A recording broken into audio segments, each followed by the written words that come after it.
Hey guys, I wanted to bring you a really cool video this week. I was able to do a pretty extensive interview with my buddy Philip Sayce.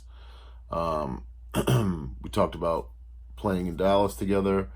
We talked about his upcoming music being released. We talked about his upcoming tour. Also got into the gear, got into the Mother Strat. We talked about SRV Tone. We talked about amps.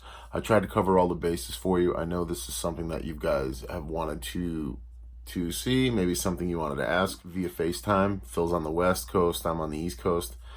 So the audio is what it is, you know what I mean? I'm sorry if it's not perfect or studio quality, but this is just two buddies chatting about, music and gear. And yeah, it's gonna be a three-part series because it was about an hour long conversation, and I recorded it all, and we talked about a lot of stuff, like I said. So I'm gonna do it in three parts. Part one is gonna talk about the new music, the new tour dates, and then we start getting into the guitars and stuff like that towards the end. Part two will include some guitar talk, SRV tone, and a bunch of other stuff. It's gonna be great, and I really hope it's something you guys like. Hey, buddy. Hey Nick, what's happening, man? How you doing, man? Doing good. Doing good. Happy Saturday. Yeah, what do you got going on over there? A little bit of quiet time. Actually practice, a lot of practice this weekend. Gotta get to it. Had a workout this morning and then practice next. So looking forward to it. How about you? I figured we'd do a little chat. I got some strings to put on the old 59er, which I took it out of the case yesterday, finally, after I can't sell it. So I'll figure out everything else. I mean, you played at that time in LA. It's just got that wah thing where you know what I mean. It does that thing on its own. So It definitely rings. It rings. Yeah. I'm better off just finding another way to be a responsible adult. But there's not too many of these that come along, and Yeah, I hear you. That's a really, really beautiful guitar. So I bring you here today. What are you playing? What do you got over there? Well, can you see? I'm not sure. Yeah. Look at that thing. We're going to talk about that in a minute. Yeah, okay. But I've been meaning to do this because, I think, we were together a month ago, but there was no real guitar-related stuff going on. But last time we were hanging out was in Dallas, and we had talked about doing something like this. So first of all, congratulations, because it looks like the new music is finally rolling and ready to be released soon. Well, hey Nick, thanks, man. It's nice to chat with you, and thanks for making time to do this, and for asking about that stuff. Yeah, new music is ready. Yeah, now it's just some formalities that have to get taken care of before it will start getting released. But I'm looking forward to sharing it. Yeah, that's amazing. That's amazing. Really, really, really grateful and excited to have it completed. Yeah, I mean, we talk quite a bit, not on the FaceTime, but I mean, I know this one was much like how they all seem to be. It had its ups and downs, going through just the writing process and the whole thing. I mean, where was your motivation with writing this stuff, and how does it compare to the stuff in the past? Yeah, well, again, that's a really awesome question. Thanks for asking. I think every time that I have an opportunity to create a new song or create new music, I'm just trying to play and write from the place that I'm in at that time. So I think this music really just sums up about the way that I've been feeling in the last 18 months at least, and a lot of the experiences that I've had to go through, and just my personal view on things, and it's all in this music, all of it. Which is great too, because it's so hard to get something that's actually, I may be an outsider looking in, or somebody doesn't know what they're talking about, but I feel like, well, you know what you're talking about. But it's extremely hard to get something with substance to something. Even just a conversation with two people is extremely hard to have some substance behind it and something real. So having more real music come out soon is a great thing. Well, you know what? I mean, I guess what's beauty's in the eye of the beholder, right? What's real to someone may not resonate to someone else. But I think for me, all I can do is do the best that I can do at expressing what I'm feeling and what's been important to me. And I'm so grateful to have music as an outlet, because particularly the last couple of years, was beyond anything that I could have ever imagined. It's a very difficult time. So very grateful to have music as an outlet and to certainly channel love and everything that I'm feeling into the music. God bless you, man. I mean, you know, I've been talking to you, seeing through every stage, and I'm just as excited about this happening. You know, this is exciting Thanks. for me as well, just for everybody in general. You know, this I can see a lot of the anticipation with this, and you know, when we were in Dallas, it was like those people were waiting for so long for you to be there. And I'm not just saying this to blow smoke up your ass. We were all on a high that weekend. That weekend was incredible. But just because as guitar players we were like, oh my God, we're gonna watch Eric Gales, we're gonna watch Eric Johnson, we're gonna watch Sonny Landreth, we're gonna watch all these people. But I mean, you know, I won't be. I felt the same way, just so you know. And hey, I got to watch Nick play live too, dude. You lit it up there with Wes. That was fantastic. You did great. Thank you. You're amazing. Thank you. Yeah. I'll send you the $5 in the mail that I owe you. But you know, the general consensus, and you know, I became friendly with the promoters and a lot of the people working there, and I mean that was your time. I mean, and you know, the general consensus was for that 45-50 minutes that you played. You blew the roof off. I mean, granted, we didn't even have a roof on the place, but it was fireworks, and everybody was in shock and awe and wanting more. And you know, from what I've heard, they want to bring you back. What was that really? whole Wow. What was that whole thing like? I mean, you know, because it had been a while since, and I hope I'm not stepping on any toes when I'm saying this, but it had been a while since you were able to just get a lot of that shit out. So what was that like to finally be there and, you know, show up to an event like that, you know, and finally get some of that, like, you know, let out some of that emotion, you know, because really that's what was happening. Well, Nick, that's super kind of you to share that feedback, and that really means a lot. And you know, thank you.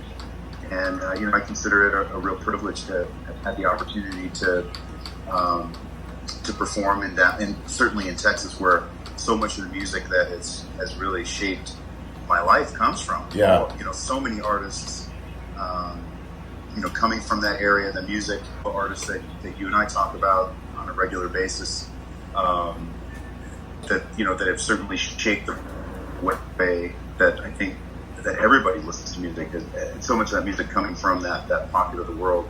So I always feel grateful to have an opportunity to go there and perform. And it had been a while since I've been in Texas, and I think just the warmth and the generosity, I think, that was shown across the board to all the artists, and the interaction between everyone. It's such a class experience and class act. Everybody there was, you know, above and beyond kind, and the talent level was, you know, was just absurd. Everywhere you looked, there was, you know, some type of, you know, top ninja playing, whatever the style is. Everybody, because music is never about a competition ever. It's about just expressing yourself in the way that you feel as an individual. And if you want to get into competition, then take up arm wrestling or some shit. But you know, music is, for me, it's not that. I think, you know, I think everybody really sitting in front of Eric Johnson or Sonny Landreth or Phil X or yourself and Wes Jeans, and you know, I think just having that experience, it was very healing and very important, very meaningful to me, something that I will cherish forever. It was really a beautiful time. And also, I mean, knowing you personally, I felt that talking to you afterwards, it was a big jolt of gratitude, and it was definitely a big jolt of electricity in your system too. And I'm speaking as, you know, as a friend. Yeah, well, I mean, you could see that, you know, certainly in the play and the joy that, you know, that was emanating from yourself, and certainly from Wes too. I mean, you know, such a great guy and great player. And but man, yeah, when you were playing, you know, everybody their heads were turning, they were checking you out, and Wes too, of course. And so it was just a really meaningful time, you know, and inspiring. I certainly felt like, you know, coming out of there, not only feeling honored to have the opportunity to play there, but felt very plugged in leaving. There you go. Very plugged in and inspired. Yeah. So now, you know, you've been you've been trying to maybe work out the tunes at the Baked Potato and some recording sessions and the rehearsal studio, because you have most people know this that follow your socials, but coming up next, the big event is the Bonamassa the Blues at Sea Cruise. Yeah, Isn't that wild? That's wild. Thanks for asking about it, Nick. I mean, I got to tell you that, again, feeling very, very grateful and excited to have the opportunity to just get out and play more. And, I think the lineup on that ship, it's filled with people that have been heroes to me, people that I admire. So to have an opportunity to go and join the party, I just feel extremely excited and thankful. Yeah, I'm happy for you too. Well, thank you. And we're just gonna play and have fun. A lot of people there, they're gonna be on vacation. They'll be ready for a good time. So yeah, that's what our plan is to bring a good time and play what we're feeling. Did I read that you would be doing an acoustic set as well? Yeah, I think so. They asked if I would do I think they have sort of like a storytellers sort of acoustic morning series or something like that. So I'm just going to bring my National resonator and, I don't know, probably talk for most of the time and maybe play a couple. No, I'm kidding. I don't know. We'll just keep it casual, like we're sitting out on the porch and play a couple songs and talk about them, and that'll be that. It'll be fun. It'll be intimate. It'll be a lot of fun. That's I'm not good. Sure yet if the guys will play with me on it or if it'll just be acoustic solo. I think we're going to try to figure that out. But yeah, I think we do 3 electric shows, and then I'll do the acoustic morning, a couple of songs and campfire styles. It's awesome, man. Kumbaya your ass off. That's all you can really do. Exactly. That's exactly that. So the record is being released through Warner Music Canada for the world. So they've got it for the world, and it's their responsibility to get it out there. So I'm excited to work with them, and they know what they're doing. So it's going to be a lot of fun. It's been kind of a few years here where we've been sort of rebuilding and retooling things, and I really had to take some time to take a step back and take good care of myself. And most people around have been extremely supportive of that, and I'm thankful to have friends and family that have given me that time and that space and their support and patience and belief. And so looking forward to getting out and playing and sharing the music and the music and the intention inside the music is also what's really important. So time to get out and do some playing and release this music. So long story short, I think a couple 2, 3, 4 singles first, and then probably a staggered, every 6 weeks, or I'm not really sure, and then followed by the full record whenever that happens. Yeah. And then obviously subsequently there's gonna be some touring because of this, behind this, pushing this. There has to be. There's no reason why there shouldn't be. I'm with you, man. I mean, we're trying. Right now, we're booking most of the stuff ourselves. So it's interesting. You meet all kinds of people. So we're trying. That's good, man. That's a great. It's a good boost, and it's a great handful of things to look forward to. With this upcoming release, I'm excited for you. We got some stuff. You got some stuff coming up on the East Coast as well, near me. That's right. So we'll be able to run into each other again. Well, I sure hope so. I mean, I know everybody's got stuff to do, but it would be great to see you. Quick 6-hour drive. That's all it really is. Oh man. But anyway. Well, I guess you could. Where do you fly from? Do you fly out of Boston usually? Boston or TF Green. To go to Philly, I mean, I don't know. The thing is, I think it's Philly and possibly some New York stuff. Yeah, so we have dates, and I can actually send you a clip with all the dates on it. That's helpful, like a screenshot.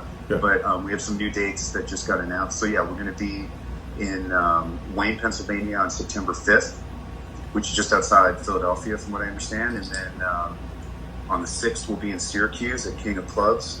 The 7th, we're in Binghamton, but we'll have the 10th, we go to Hamilton, Ontario on the 10th. The 11th of September is Belleville. The 12th is Ottawa, the 13th is Ottawa, and the 14th is Barrie. And that's it for the run. That's a good run. Yeah, it'll be fun. We're gonna do. We're just gonna get out and play. Michael Lazer's gonna play drums, and Sam Foley's gonna play bass. And the idea of it is really just like, instead of just like sitting around waiting for something to happen or what are we gonna do. This is about just getting out to play, just to have fun with my friends, and we're just gonna play. Yeah. We might play a few of the new songs, which I'm excited about, but ultimately it's really about like just getting together with Mike and Sam and Luge is gonna take care of front of house sound, which is cool. We're just gonna. I need to get out and play. I really do. Yeah. And so I'm thankful to have the opportunity to do so, and I hope people come out and hang. Yeah, man, that's great. You mind if we talk about a little bit of guitar gear related stuff? Well, let's do it, Nick. I mean, we talk gear all the time, so I'd love to. Well, first things first. You shocked the internet by playing that blonde guitar the other day with a new neck on it. You want to talk about that a little bit? I do, yes. So, like I said, part 1 included all that stuff, and part 2 we get into the nitty gritty. So be sure to subscribe and hit your notifications button if you want to stay updated on these videos coming up. I want to thank Philip too. He's a great buddy, and we love talking tone and talking guitars, and I figured I could share it all with you guys. So yeah, look forward to part 2 coming soon. Philip Sayce interview. Peace.